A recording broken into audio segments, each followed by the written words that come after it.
नमस्कार, हिमाचल समाचार में आपका स्वागत है। आज के मुख्य समाचार। मुख्यमंत्री ने हालात की समीक्षा, राहत बचाव कार्य तेज करने के दिए निर्देश। कार्बिन बना HIV नशा मुक्ति और स्वच्छता संदेश का सारथी। राज्य एड्स कंट्रोल सोसाइटी की समाज को जागरूक बनाने की अभिनव पहल। प्राकृतिक खेती, बागवानी, पशु और मत्स्य पालन से प्रगतिशील किसान श्री कृष्णचंद घर में ही कमा रहे हैं लाखों रुपए। सरकार की किसान हितैषी योजनाओं ने साकार किए उनके सपने। और अब समाचार विस्तार से।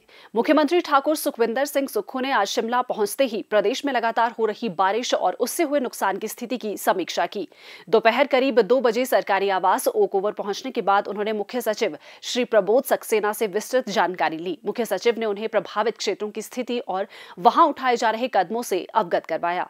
मुख्यमंत्री ने राहत और बचाव कार्य में तेजी लाने के निर्देश दिए और कहा कि लोगों की सुरक्षा सरकार की सर्वोच्च प्राथमिकता है। उन्होंने आश्वस्त किया कि राज्य सरकार हर प्रभावित परिवार के साथ मजबूती से खड़ी है। उन्होंने जनता से अपील की है कि वे प्रशासनिक निर्देशों का पालन करें, सतर्क रहें और नदी नालों के किनारे जाने से बचें। मुख्यमंत्री ने कहा कि मौसम विभाग ने अगले 3 दिनों के लिए भारी बारिश का अलर्ट जारी किया है और प्रदेश के अधिकांश हिस्सों में फिलहाल मूसलाधार बारिश जारी है। ऐसे में सभी लोग सावधानी बरतें और मुश्किल में फंसे लोगों की मदद करने में सहयोग दें। मुख्यमंत्री ने शनिवार को आपदा प्रभावित चंबा और कांगड़ा जिलों का हवाई सर्वेक्षण किया था। आज उनका कुल्लू जिला जाने का कार्यक्रम था, लेकिन खराब मौसम इसमें बाधा बना। ऐसे में उन्हें चंडीगढ़ से सड़क मार्ग से शिमला लौटना पड़ा। हिमाचल प्रदेश राज्य एड्स कंट्रोल सोसाइटी ने समाज में HIV नियंत्रण, नशा मुक्ति और स्वच्छता के प्रति जागरूकता लाने के लिए एक अभिनव पहल की है। इसके तहत टैक्सी चालकों को कार्बिन वितरित किए जा रहे हैं। कार्बिन जहां एक और गाड़ियों में सफर के दौरान कचरे के निपटान का काम करेंगे, वहीं HIV नशा मुक्ति और स्वच्छता के संदेश के सारथी भी बनेंगे। इस अभियान का शुभारंभ मुख्यमंत्री ठाकुर सुखविंदर सिंह सुक्खू द्वारा गत 12 अगस्त को किया गया था। अभियान के पहले चरण में लगभग 4000 कार्बिन वितरित किए गए, जबकि दूसरे चरण में लगभग 6000 कार्बिन बांटने का लक्ष्य निर्धारित किया गया है। मुख्यमंत्री के निर्देशों के अनुरूप राज्य एड्स कंट्रोल सोसाइटी के परियोजना निदेशक श्री राजीव कुमार के मार्गदर्शन में चलाए जा रहे इस अभियान की अवधि 1 माह निर्धारित की गई है। इस अभियान के अंतर्गत प्रदेश के लगभग 6000 गांवों को कवर किया जाएगा। इस अभियान के दौरान ही टैक्सी चालकों को कार्बिन उपलब्ध करवाए जाएंगे। टैक्सी चालक रोजाना सफर के दौरान यात्रियों से निरंतर संपर्क में रहते हैं। ऐसे में उनके वाहनों में लगे कार्बिन से सवारियों का ध्यान न केवल स्वच्छता की ओर आकर्षित होगा, बल्कि ये HIV और नशे के खिलाफ भी सकारात्मक संदेश देंगे। इस पहल के अंतर्गत करसोग क्षेत्र में भी स्वास्थ्य विभाग की ओर से लगभग 40 टैक्सी चालकों को कार्बिन वितरित किए गए। Himachal Pradesh state AIDS control society पूरे प्रदेश में गांव-गांव में HIV जागरूकता अभियान चल रहा है, जिसमें करसोग क्षेत्र के भिन्न-भिन्न गांव में जाकर हम ये अभियान कर रहे हैं। इसी कड़ी में करसोग टैक्सी चालकों को 40 कार्बिन बैग वितरित किए गए। इस अभियान का मुख्य उद्देश्य लोगों को HIV के प्रति जागरूक करना, नशा मुक्त करना और स्वच्छ समाज का निर्माण करना है। HIV के प्रसार को रोकने और लोगों में जागरूकता लाने के लिए जिस नई रणनीति से प्रदेश में कार्य किया जा रहा है, उसकी सराहना अब अन्य राज्यों में भी की जा रही है। हिमाचल प्रदेश राज्य एड्स कंट्रोल सोसाइटी की रणनीति अब देश भर में मॉडल बनकर उभरी है। ये उपलब्धि न केवल प्रदेश के लिए गौरव की बात है, बल्कि ये दर्शाती है कि छोटे छोटे प्रयास भी राष्ट्रीय स्तर पर बड़ा असर डाल सकते हैं। अभियान की मुख्य विशेषता ये है कि ये केवल सरकारी पहल तक सीमित नहीं है, बल्कि इसमें जन भागीदारी को केंद्र में रखा गया है। टैक्सी चालक जो आमतौर पर स्वास्थ्य अभियानों का प्रत्यक्ष हिस्सा नहीं बनते, अब इस प्रयास में सक्रिय सहयोगी की भूमिका निभा रहे हैं। उनका हर सफर केवल यात्रियों को मंजिल तक पहुंचाने का साधन नहीं रहेगा, बल्कि स्वास्थ्य, स्वच्छता और नशा मुक्ति का संदेश लेकर चलेगा। कड़ी मेहनत, मजबूत इरादे और सरकार की नीतियों के बल पर प्रगतिशील किसान श्री कृष्णचंद ने ये साबित किया है कि हिमाचल में कृषि समृद्धि के द्वार खोल रही है। ग्रामीण क्षेत्रों के लोगों की आर्थिकी मजबूत करने की दिशा में मुख्यमंत्री ठाकुर सुखविंदर सिंह सुक्खू द्वारा किए जा रहे विशेष प्रयास अब रंग लाने लगे हैं। जिला हमीरपुर के दियोट सिद्ध क्षेत्र के गाँव बहाल अर्जुन के किसान श्री कृष्णचंद लगभग 40 कनाल भूमि के मालिक है। उन्होंने कृषि विभाग, बागवानी विभाग, पशुपालन विभाग और मत्स्य पालन विभाग की विभिन्न योजनाओं का लाभ उठाकर समग्र कृषि का एक उत्कृष्ट उदाहरण प्रस्तुत किया है। आज वो प्राकृतिक खेती के साथ साथ बागवानी, पशुपालन और मत्स्य पालन को अपनाकर घर में ही लाखों की आय अर्जित कर रहे हैं। वो कृषि के क्षेत्र में कुछ नया करना चाहते थे और उनके सपने को साकार किया प्रदेश सरकार ने। उन्होंने मछली पालन में भाग्य आजमाने की सोची।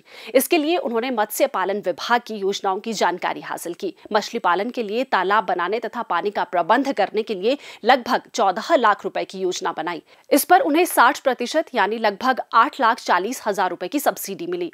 उन्होंने सौर ऊर्जा से चलने वाला पंप भी स्थापित किया। फूलों की खेती के लिए उन्होंने उद्यान विभाग से 85% की सब्सिडी पर पॉली हाउस भी लगाए। लगभग 2.5 वर्ष पहले मुख्यमंत्री ठाकुर सुखविंदर सिंह सुक्खू के आह्वान पर श्री कृष्णचंद ने प्राकृतिक खेती भी शुरू की। वे खेतों में मक्की और गेहूं जैसी परंपरागत फसलें उगा रहे हैं और इन्हीं खेतों के किनारों पर उन्होंने प्लम, आड़ू, खुमानी और अनार के फलदार पौधे भी लगाए हैं। उन्होंने घर में साहिवाल नस्ल की गाय रखी है और गोबर की खाद बनाने के लिए वर्मी कंपोस्ट पिट बनाए हैं। उनके तालाब में तैयार होने वाली लगभग 6 किस्मों की मछलियां स्थानीय बाजार में ही बिक जाती है। वहीं पॉली हाउस के फूल दिल्ली तक पहुंचाए जा रहे हैं। इससे उन्हें घर में ही काफी अच्छी आय हो रही है। श्री कृष्णचंद ने बताया कि फूलों की खेती से उन्हें सालाना 3 से 4 लाख रुपए तक शुद्ध लाभ हो रहा है और मत्स्य पालन से भी 2.5 लाख रुपए तक आमदनी हो रही है। ये प्रदेश सरकार के विभिन्न विभागों की योजनाओं के कारण ही संभव हो पाया है। प्राकृतिक खेती की जा रही है, उसमें हमने खेतों में फसल लगाई होती है, जैसे मक्की है या सीजनली गेहूं होती है, और जो खेत की जो डाइक्स है उन पे हमने आड़ू, पलम, सेब, मौसमी या फिर अपने खुरमानी वगैरह के पौधे लगाए हैं। तो जो ये प्राकृतिक खेती है, इससे जो फसल होती है वो हम अपने परिवार के लिए यूज़ कर लेते हैं। बाकी जो फल होते हैं वो बाज़ार में बेच दिए जाते हैं, तो उससे भी एक अच्छा मुनाफा आ जाता है। बाकी जो हॉर्टिकल्चर का हमने पॉलीहाउस लगाए हैं, उनमें जो फूलों की खेती हम करते हैं तो उससे सालाना 3-4 लाख रुपया जो है वो बच जाता है। बाकी जो हमने मछली पालन का काम किया है, उसमें 6-7-8 वैरायटी हम लोग पालते हैं। जैसे IMC है, उसमें बाकी बिग हेड है, सिल्वर है या गोल्डन है, तो उसमें से 2-2.5-3 लाख रुपया वहाँ से भी हमें जो है वो सालाना बन जाती है। किसान हितैषी योजनाओं के लिए वे मुख्यमंत्री ठाकुर सुखविंदर सिंह सुक्खू और प्रदेश सरकार का आभार व्यक्त करते हैं। हमारे माननीय मुख्यमंत्री जी ने एक जो प्राकृतिक खेती का जो बीड़ा उठाया है, जब प्रदेश सरकार ने इस काम को शुरू किया तो हमें एक अच्छा वहाँ से एक हौसला भी मिला कि सरकार इस काम को कर रही है। तो उसका भी हमने शुरू किया हुआ है, जिसका आप देख भी रहे हैं कि हमने खेती भी उस तरीके से ही करना शुरू करी है। तो जैसे फूलों की खेती है, मछली का व्यवसाय है, तो इसमें हमारी सरकार जो है वो 85% तो इसमें फूलों की खेती पे है और 60% जो हमारे मत्स्य पालन पे है। तो ये अनुदान भी हमें सरकार की तरफ से मिलता है।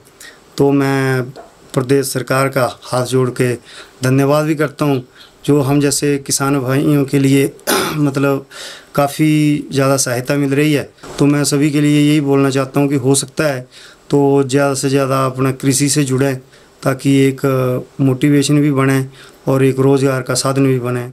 हिमाचल समाचार देखने के लिए सब्सक्राइब करें यूट्यूब चैनल हिमाचल समाचार, लाइक करें Facebook page information and public relations department Himachal Pradesh और CMO हिमाचल, फॉलो करें X @DPRHP और CMO हिमाचल, फॉलो करें Instagram @DIPR हिमाचल और CMO हिमाचल, विजिट करें वेबसाइट www.himachalpr.gov.in। इस अंक पे इतना ही। कल फिर होगी मुलाकात। दीजिए इजाजत। नमस्कार।